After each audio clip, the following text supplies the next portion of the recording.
tes premiers adversaires en politique, ils sont dans ton camp. Oui. Ils ne sont pas en face. En face, tu sais qui tu combats.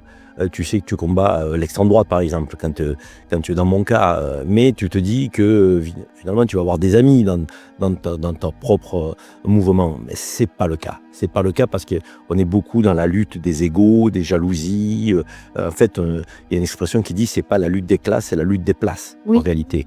Et ils sont prêts à tout pour ça. Et quand tu commences à avoir un leadership et que tu commences à intéresser, à attirer des foules, à parler en public et à voir que les gens sont attentifs à ce que tu dis, ben les leaders politiques potentiels commencent à être inquiets et à se dire finalement il va prendre la place de qui, il va briguer quel mandat, et ton adversité elle est dans ton camp. Et ça c'est très difficile à accepter au départ parce que tu te dis il y a tellement de choses à faire pour améliorer la vie de la cité avec un grand C.